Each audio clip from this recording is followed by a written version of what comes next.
नमस्ते गाइस, मेरा नाम है अभिमन्यु। स्वागत है आप सभी का स्पीक अर्बन इंग्लिश में।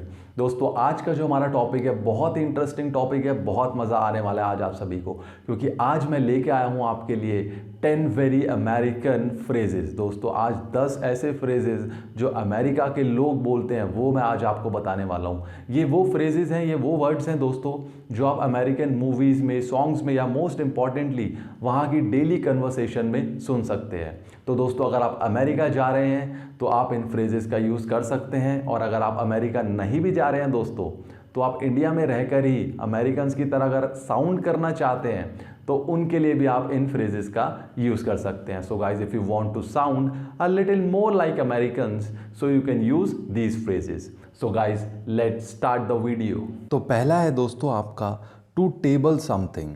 दोस्तों, यहाँ पे अगर आप देखेंगे इसका मतलब होता है डोंट डिस्कस समथिंग और डिले और पोस्टपोन द डिस्कशन। जब भी अगर आप कोई डिस्कशन को अगर आप पोस्टपोन करना चाहते हैं, अभी नहीं करना चाहते, बाद में करना चाहते हैं, तो आप यूज़ कर सकते हैं टू टेबल समथिंग। तो ठीक है दोस्तों, अगर मैं आपको एग्जांपल दूं इसका, तो every time I mention adopting a new dog my mother tables the discussion. मतलब जब भी मैं अपनी मम्मी से बात करता हूँ एक नए कुत्ते को अडॉप्ट करने की, तो मेरी मम्मी मेरी बात काट देती है या पोस्टपोन कर देती है, डिले कर देती है। ठीक है दोस्तों, तो to table something means postpone करना किसी भी डिस्कशन को। तो अगर आप दोस्तों ऑफिस में हैं तो भी आप अगर कोई मीटिंग नहीं करना चाहते या कोई ऐसा टॉपिक है जो आप डिस्कस नहीं करना चाहते हैं अभी, तो आप बोल सकते हैं let's table this discussion and come back to it tomorrow. मतलब अभी के लिए हम इसे डिस्कशन को टेबल करते हैं, मीन्स पॉज करते हैं, पोस्टपोन करते हैं कल तक के लिए। ठीक है दोस्तों। तो अगला है दोस्तों आपका टू शूट द ब्रीज। इसका मतलब होता है दोस्तों हैविंग अ कैजुअल कन्वर्सेशन। जो भी हम जो है कैजुअल सी कन्वर्सेशन जो भी होती है, मान लीजिए दोस्तों के बीच में, या जैसे कि आप बात करते हैं किसी से बहुत ही कैजुअली, तो उसके लिए आप यूज़ कर सकते हैं टू शूट द ब्रीज। तो अगर मैं इसका एग्जांपल दूं, we have been shooting the breeze for well over an hour now. मतलब अगर आप 1 घंटे से किसी से बात कर रहे हैं और नॉर्मली कैजुअली बात कर रहे हैं, तो आप उसे इंग्लिश में क्या बोल सकते हैं, we have been shooting the breeze for well over an hour now. मतलब 1 घंटे से ज़्यादा हो गया हमें ऐसे बात करते हुए। ठीक है दोस्तों। तो एक और एग्जांपल देता हूँ, the kids were shooting the bridge before the assembly. मतलब जो बच्चे थे वो असेंबली शुरू होने से पहले कैजुअली बात कर रहे थे, तो उसे वहाँ पे भी यूज़ हो सकता है the kids were shooting the bridge. तो और दोस्तों, अगर आप किसी से कॉफ़ी शॉप पे मिलना चाहते हैं और एक कैजुअल कन्वर्सेशन करना चाहते हैं, तो आप कह सकते हैं let's meet at the coffee shop and shoot the breeze for some time. मतलब कि कॉफ़ी शॉप पे हम मिलते हैं और थोड़ी देर हम कुछ नॉर्मल कैजुअल बातें करते हैं। ठीक है दोस्तों। अगला है आपका दोस्तों to plead the fifth. To plead the fifth. दोस्तों, यहाँ पे अगर आप देखोगे तो फिफ्थ का यूज़ इसलिए हुआ है क्योंकि ये एक फिफ्थ अमेंडमेंट था एक्ट में। ठीक है दोस्तों, तो इसलिए यहाँ पे फिफ्थ का यूज़ हुआ है अमेरिका में।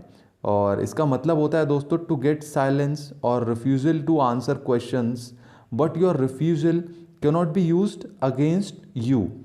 दोस्तों, अब मैं इसको आपको बेहतर समझाता हूँ। ये यूजुअली वैसे ज़्यादातर यूज़ होता है अगर आप देखेंगे कोर्ट में, अमेरिका की कोर्ट जो होती है, कचहरी जिसे आप कहते हैं, वहाँ पे ज़्यादा ये यूज़ होता है। तो दोस्तों ये देखिए, इसका यूज़ इसलिए होता है, इसका मतलब ये है कि आप साइलेंस है, आप किसी सवाल का जवाब नहीं देना चाहते, तो वहाँ पे आप बोल सकते हैं टू प्लीड द फिफ्थ। तो दोस्तों मैं आपको समझाता हूँ यह कोर्ट के केस से, और फिर डेली यूज़ में कैसे यूज़ करेंगे मैं वो आपको बताता हूँ। देखिए, अगर आप अपने डिफेंस में कुछ नहीं बोलना चाहते या आपको ऐसा लगता है दोस्तों कि आपके बोलने से प्रॉब्लम हो सकती है, तो आप प्लीड द फिफ्थ का यूज़ कर सकते हैं, जिससे आपको हक है, आप साइलेंट रह सकते हैं दोस्तों। ठीक है दोस्तों, ये मैंने आपको कोर्ट के केस में समझाया कि अगर आपसे वकील ने कुछ पूछा और आपको उसका जवाब नहीं देना है, आपको लगता है कि आप जवाब देंगे तो फंस जाएंगे, तो आप बोल सकते हैं आई प्लीड द फिफ्थ। मतलब आप साइलेंस है, तो आपके अगेंस्ट कोई भी ये क्रिमिनल एक्ट या कोई आपको गलत नहीं ले सकता कि ये इसने जवाब नहीं दिया मतलब कुछ गलत है। नहीं दोस्तों, ऐसा नहीं मानेंगे, क्योंकि वहाँ का रूल है ये अमेरिका में। ठीक है।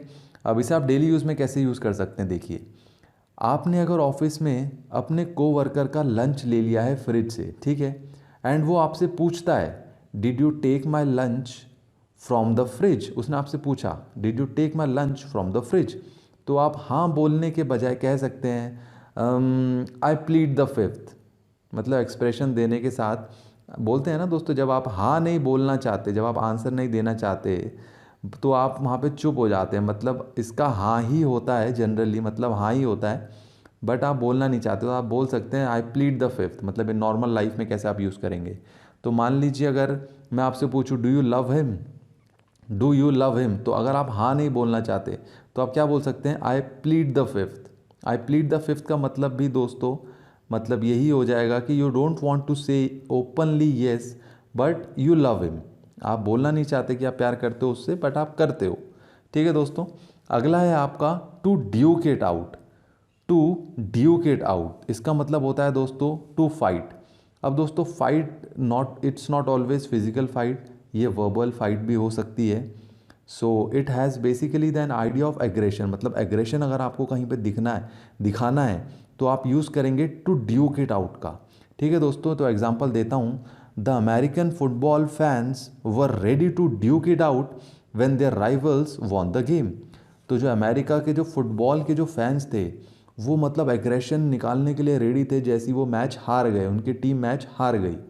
ठीक है दोस्तों, एक और एग्जांपल देखिए, everyone turned into the TV to watch the politicians duke it out during a debate. अब दोस्तों अगर आपने डिबेट देखी होगी, पॉलिटिशियंस के बीच जो नेता लोग डिबेट करते हैं वो भी एग्रेशन में बात करते हैं, तो उसके लिए भी ड्यूक इट आउट का यूज़ कर सकते हैं। तो politicians duke it out during a debate. ठीक है दोस्तों, अगला है आपका टू वेट इन लाइन। दोस्तों ये तो सिंपल है, अगर आप देखेंगे टू वेट इन लाइन, तो जब भी दोस्तों अगर आप लाइन में वेट कर रहे हैं अपनी बारी का, फॉर योर टर्न, किसी भी चीज़ के लिए, तो वेट कर रहे हैं लाइन में, तो लाइन हो सकती है दोस्तों, मान लीजिए आप मूवी देखने जा रहे हैं तो मूवी टिकट के लिए लाइन में खड़े हैं, या कोई भी लाइन जहां आप अपनी बारी का वेट करते हैं वहाँ पे यूज़ कर सकते हैं आप टू वेट इन लाइन। दोस्तों अगर आप इसे ब्रिटिश इंग्लिश में देखेंगे तो आप इसे क्यू कहते हैं, क्यू यू ई, आपने सुना होगा क्यू, बट यूएसए में, अमेरिका में दोस्तों टू वेट इन लाइन का ही यूज़ होता है, क्यू का यूज़ नहीं होता है। अगर मैं आपको एग्जांपल दूं, I had to wait in line at the grocery store because there was only one cashier working. मतलब मेरे को ग्रॉसरी स्टोर, दोस्तों ग्रॉसरी का मतलब होता है परचून, जो आपकी परचून कहते हैं, परचून की दुकान, उसे आप इंग्लिश में कहते हैं ग्रॉसरी स्टोर। ठीक है दोस्तों, तो ग्रॉसरी स्टोर पे आपको वेट करना पड़ा, वेट इन लाइन, क्योंकि वहाँ पे सिर्फ एक ही कैश काउंटर वर्किंग था, तो एक ही बंदा था जो कैश ले रहा था, तो इसलिए आपको वेट करना पड़ा, तो आप यूज़ करेंगे wait in line, I had to wait in line. अगला एग्जाम्पल देखिए दोस्तों, office workers wait in line to show their IDs before entering building. मतलब जो वर्कर्स होते हैं, एम्प्लॉयज़ होते हैं ऑफिस के, वो ऑफिस में घुसने से पहले, बिल्डिंग में घुसने से पहले अपनी आईडी शो करते हैं, तो वो वेट करते हैं लाइन में अपनी बारी का। ठीक है दोस्तों, अगला है आपका to be pissed. To be pissed दोस्तों ये आपने शायद सुना भी होगा, PISSED, पिस्ड। इसका मतलब होता है दोस्तों अमेरिका में extremely angry. It is used to show anger. दोस्तों अगर आप गुस्सा दिखा रहे हैं तो आप यूज़ कर सकते हैं पिस्ड का। एग्जाम्पल देता हूँ दोस्तों, आई was so pissed when she spilled coffee on my new sweater. मेरे को इतना गुस्सा आया जब उसने मेरी नई स्वेटर पे कॉफ़ी गिरा दी, तो आई वॉज सो पिस्ड का यूज़ करेंगे आप। ठीक है दोस्तों, और it really pisses me off when he talks to me. मतलब मुझे बहुत गुस्सा आता है जब वो मुझसे बात करता है।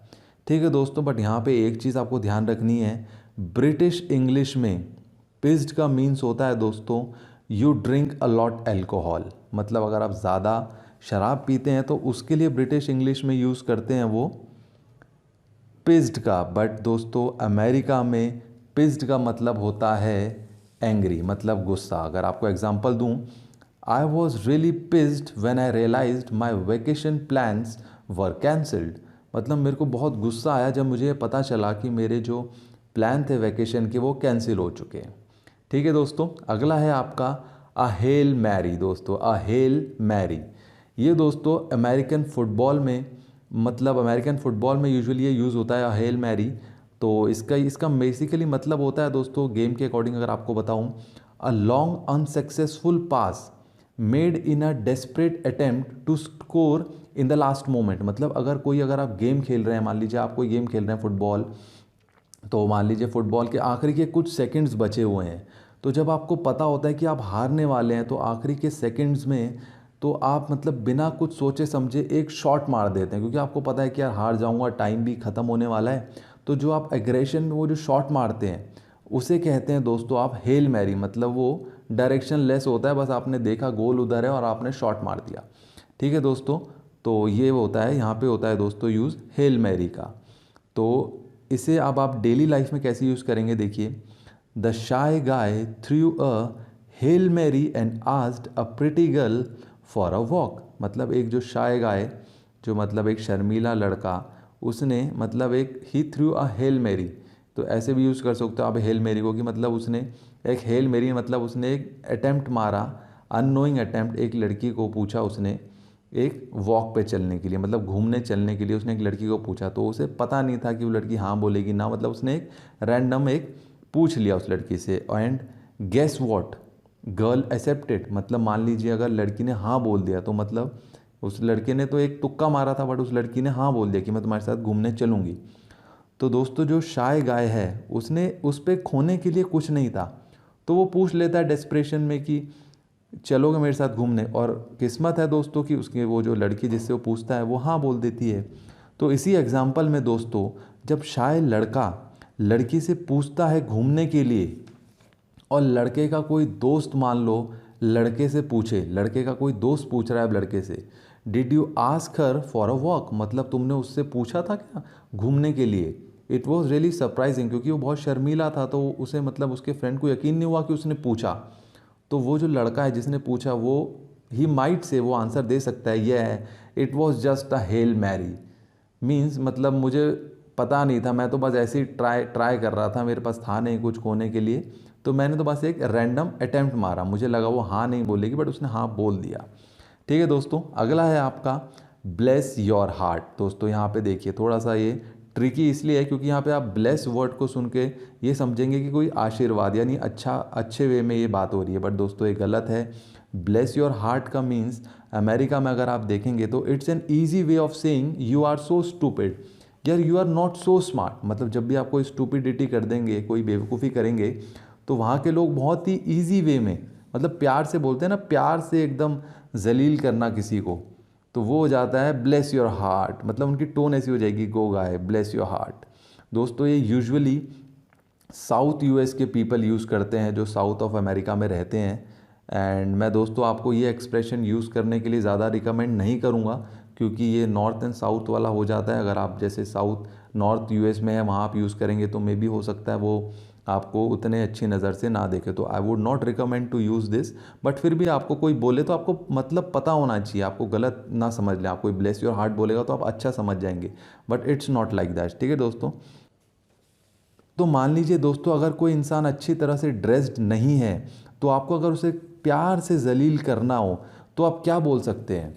देखिए आप बोल सकते हैं, look at your outfit, bless your heart, did you get dressed in the dark today.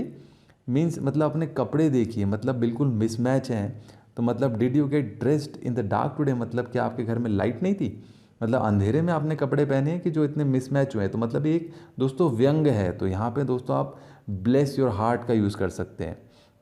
समझ रहे हैं आप मेरी बात। अब देख लीजिए, मान लीजिए अगर आप किसी फ्रेंड के लिए पिज़्ज़ा लेके गए। अब दोस्तों यहाँ पे एक चीज़ पहले भी आपको बता चुका हूँ कि PIZZA हम पिज़्ज़ा बोलते हैं, इसकी करेक्ट प्रोनाउंसिएशन होती है पिज़्ज़ा, पी आधा त और सा, पिज़्ज़ा। अब मान लीजिए दोस्तों आप किसी फ्रेंड के लिए पिज़्ज़ा लेके गए और उसे पिज़्ज़ा पसंद ही नहीं है, तो वो क्या कह सकता है आपको, oh you bought that pizza again, bless your heart man. मतलब उसे पिज़्ज़ा पसंद नहीं है, तो वो आपको डायरेक्टली बोल नहीं पाया कि उसे पसंद नहीं है, तो उसने बड़े ही प्यार से आपको मतलब डिसलाइक कर दिया आपका पिज़्ज़ा। तो वो बोल सकता है कि bless your heart man, you bought that pizza again. ठीक है दोस्तों, अगला है आपका अ बक। दोस्तों बक तो आपको पता ही होगा, BUC के buck, it's an casual way to talk about money. पैसे के लिए आप बक का यूज़ करते हैं अमेरिका में। तो एग्जांपल अगर मैं आपको दूं, can you believe that they are charging $50 for a coffee. मतलब आप यकीन करोगे कि $50 की, $50 की एक कॉफ़ी है। यहाँ पे दोस्तों आप बक्स की जगह डॉलर भी बोल सकते हैं, बट कैजुअल वे में आप बक्स ही बोलते हैं अमेरिका में। ठीक है दोस्तों, तो अगर मैं आपको एक और एग्जांपल दूं, I paid $20 for the pizza that I at last night. मतलब जो कल रात को मैंने पिज़्ज़ा खाया था उसके लिए मैंने $20 दिए। इन दोनों एग्जाम्पल्स में दोस्तों अगर आप देखेंगे तो बक्स से रिजेंपल आप कर सकते हैं महंगाई को। मतलब मैंने जो मेरे एक्सप्रेशन से आपने मेरी बातों के अगर आपने टोन सुनी होगी तो आपको लग रहा होगा कि मैं महंगाई के बारे में यूज़ कर रहा हूँ। For $50 a coffee, for $20 a pizza. तो दोस्तों यहाँ पे आपको लग रहा होगा कि मैं महंगाई के लिए बोल रहा हूँ, बट आप किसी चीज़ को सस्ता बताने के लिए भी दोस्तों बक्स का यूज़ कर सकते हैं। देखिए अगर मैं आपको एग्जांपल दूँ, for only $30 a month you can have my English course delivered to you. सिर्फ $30 यानी $30 पर मंथ देकर आप मेरा इंग्लिश का कोर्स खरीद सकते हैं। ठीक है दोस्तों, तो यहाँ पे मैंने दिखाया फॉर ओनली $30 मतलब सिर्फ $30 में। तो बक्स का यूज़ दोस्तों सस्ते के लिए भी यूज़ हो सकता है। ठीक है, तो वो सिचुएशन पे डिपेंड कर सकता है कि आपको कब कहाँ किस टोन में बात करनी है। और लास्ट है दोस्तों आपका ट्रैश टॉकिंग। ट्रैश टॉकिंग दोस्तों जैसा कि आप वर्ड से ही समझ जाएंगे, ट्रैश मीन्स फालतू की बात है, तो ट्रैश टॉकिंग से दोस्तों मतलब यही होता है कि ये पॉजिटिव नहीं है। एग्जाम्पल से समझिए दोस्तों इसे, the other team fans were trash talking until we pulled ahead and beat them. दो टीमों में मैच हो रहा, एक जो टीम हार रही थी, एक जो टीम जीत रही थी, वो बहुत ट्रैश टॉकिंग कर रही थी। ट्रैश टॉकिंग का मतलब जैसे अपोजिट टीम के फैंस हमारी टीम के बारे में ये बोल रहे हैं, गलत बोल रहे हैं कि लाइक जैसे अगर क्रिकेट का मैच हो रहा है तो वो बोल रहे हैं कि यार इनकी टीम को तो, तुम्हारी टीम को तो पता भी है बैट क्या होता है, तुम्हारी टीम को क्रिकेट की स्पेलिंग भी आती है। दोस्तों जो ये ऐसी ट्रैश टॉकिंग होती है, मतलब ऐसी बातें करते हैं हम, तो जो जीत रही होती है तो वो हारने वाली टीम पे, उनके फैंस पे मतलब कुछ भी ट्रैश टॉकिंग करती है। बैट क्या होता है तुम्हें पता है, बॉल क्या होती है ये भी नहीं पता होगा तुम्हें। तो सेइंग रूड और मीन थिंग्स के लिए हम ट्रैश टॉकिंग का यूज़ कर सकते हैं। तो trying to put other down मतलब सामने वाले को नीचा दिखाने के लिए जो है ट्रैश टॉकिंग का यूज़ होता है। तो ये था गाइस हमारा आज का वीडियो जिसमें मैंने आपको बताया 10 ऐसे फ्रेजेस जो अमेरिकन्स यूज़ करते हैं। तो आई होप दोस्तों आपको इस वीडियो को देख के बहुत मज़ा आया होगा और काफ़ी कुछ आपने इस वीडियो से सीखा होगा। आने वाले वीडियोस में मैं ऐसे ही आपको अमेरिकन इंग्लिश भी सिखाता रहूँगा। तो गाइस मिलते हैं अगले वीडियो में एक नए टॉपिक के साथ। तब तक के लिए नमस्कार, धन्यवाद।